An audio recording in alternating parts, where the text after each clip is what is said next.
There you go with Jimmy. He's got a new book out, Good as Gold. His 8 decades in baseball. He's got a huge summer ahead, of course, with the Hall of Fame.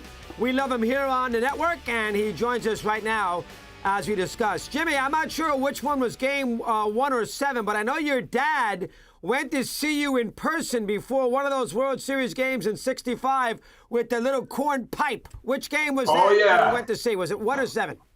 I think he was there at 7. Actually, I pitched 2, 5, and 7. Sandy didn't pitch game 1 because of the Jewish holiday, but gosh, you guys had to dig pretty deep to find some color video of me. Most of it black and white. Yeah.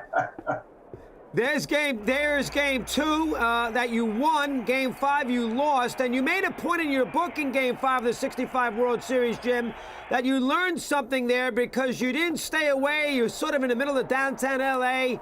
You got a little distracted before that 5th game, and you learned that when you got to the World Series with St. Louis in '82. I thought that was very interesting. Let me hear that. Go ahead.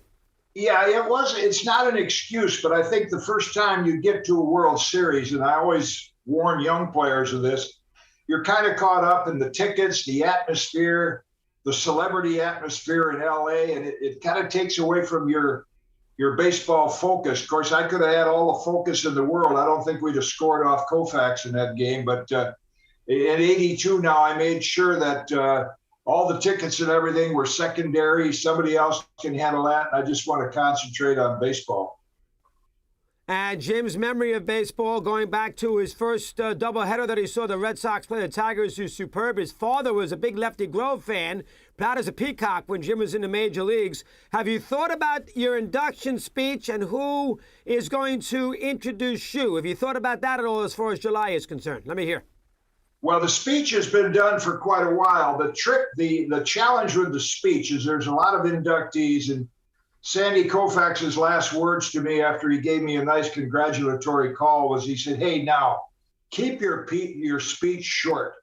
And, we have 7 inductees.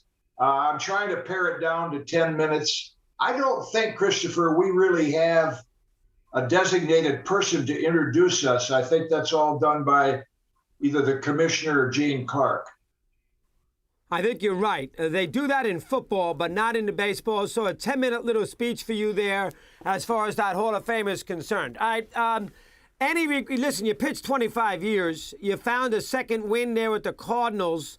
If there is a regret, maybe the Yankees, with the way Steinbrenner handled you with that contract, if there is a Jim Kaat regret, if that's possible, in your long, illustrious career, what is it? Well, I think it would be my experience with this is really nitpicking, but I was rolling along pretty good with the Phillies in '76. I got off to a slow start, and then I was reeling off some wins. We had an afternoon game in St. Louis. It was camera day. We had no pregame workouts or anything. I got my rubber nubs on, my non-pitching shoes.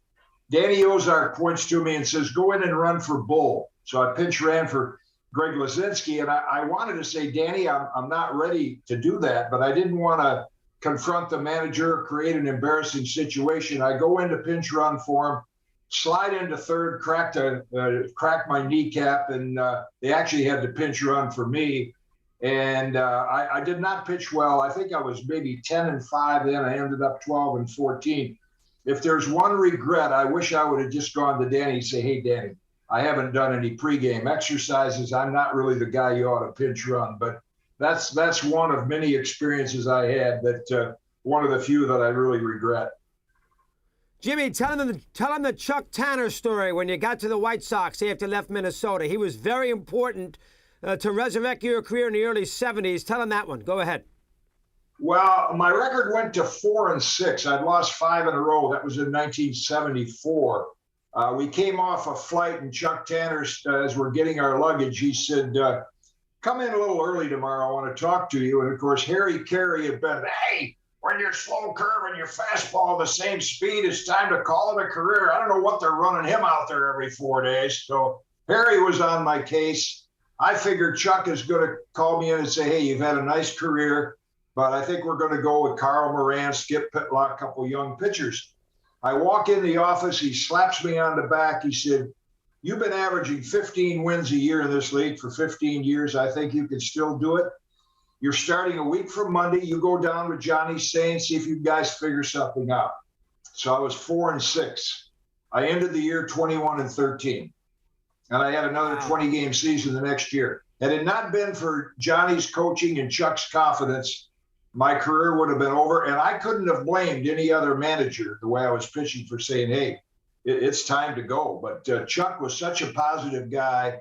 And that really was a great turning point in giving me another 10 more years in the big leagues.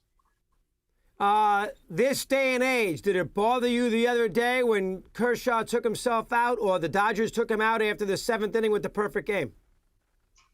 It bothers me all the time, but I understand it. It's the way they're trained. And it's too bad that pitchers with more ability than we ever had are not trained to go the distance. The game has become so specialized, and you probably fall into the same category as I do, that the science might work, but it's not appealing to the fan as far as an attractive game.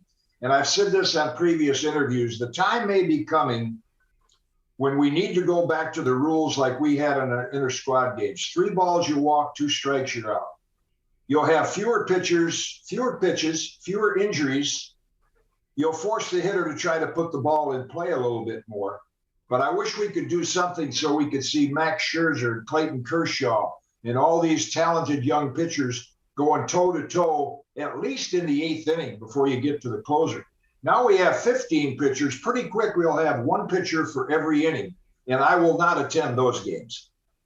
Yeah, that will be tough. Jim, well done. We will keep in touch. What a summer you're going to have. Golf game, lefty-righty, he breaks 80. Not bad. We'll talk to him later. Jimmy, nice to talk. Good luck with the book. Appreciate you coming on here today. Thanks, Christopher. Always a pleasure.